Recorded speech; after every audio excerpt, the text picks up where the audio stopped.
वह सब कुछ करो जो तुम्हें करना है, लेकिन लालच से नहीं, अहंकार से नहीं, वासना से नहीं, ईर्ष्या से नहीं, बल्कि प्रेम, करुणा, नम्रता और भक्ति के साथ। मैं सभी प्राणियों के हृदय में स्थित आत्मा हूं।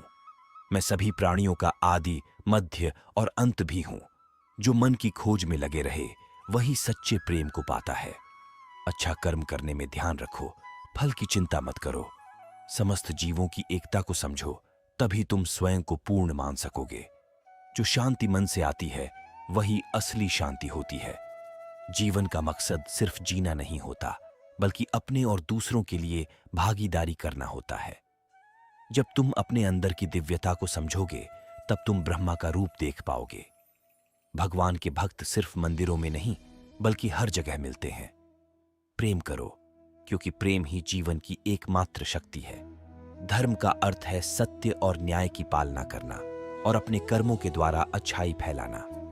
अपने मन को वश में करो, तब सभी विकारों से मुक्ति मिलेगी।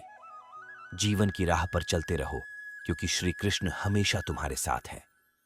भगवान कृष्ण की कृपा से जीवन में आनंद और समृद्धि का आभास होता है। प्रेम से जीने की कला को श्री कृष्ण ने हमें सिखाया है। बड़े होने पर श्री कृष्ण ने कंस का वध किया, नाना उग्रसेन को गद्दी पर बैठाया, देवकी के मृत पुत्रों को लेकर आए और माता पिता को कारागार से मुक्ति दिलाई। कन्हैया के मित्र तो गोकुल के सभी बालक थे, लेकिन सुदामा उनके कृपा पात्र रहे। अकिंचन सुदामा को वैभवशाली बनाने में दामोदर ने कोई कसर बाकी नहीं रखी। श्री कृष्ण के जीवन में राधा प्रेम की मूर्ति बनकर आईं। जिस प्रेम को कोई नाप नहीं सका, उसकी आधारशिला राधा ने ही रखी थी। कृष्ण किशोर वय के हो गए तो महाभारत युद्ध की छाया पड़ने लगी थी। महाभारत में मुख्य आख्यान पांडवों का है, जिसमें हर पल कृष्ण उनके साथ हैं।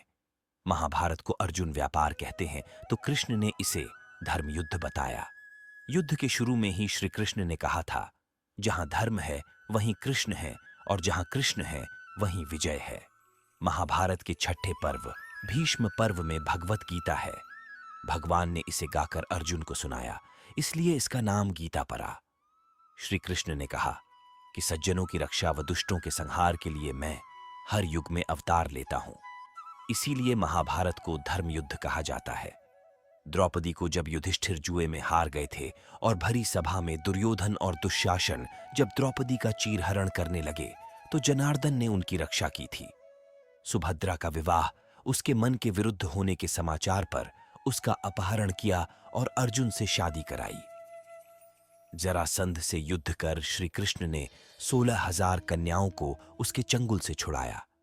महाभारत युद्ध के मैदान में मोहग्रस्त अर्जुन को गीता का उपदेश दिया।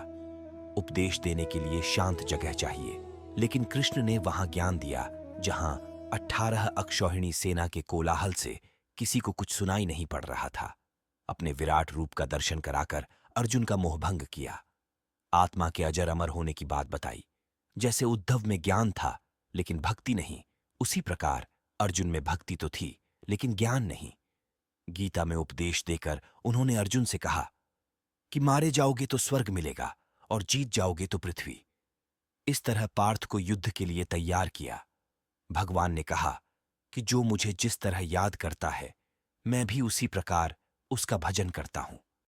जय श्री कृष्ण। राधे राधे।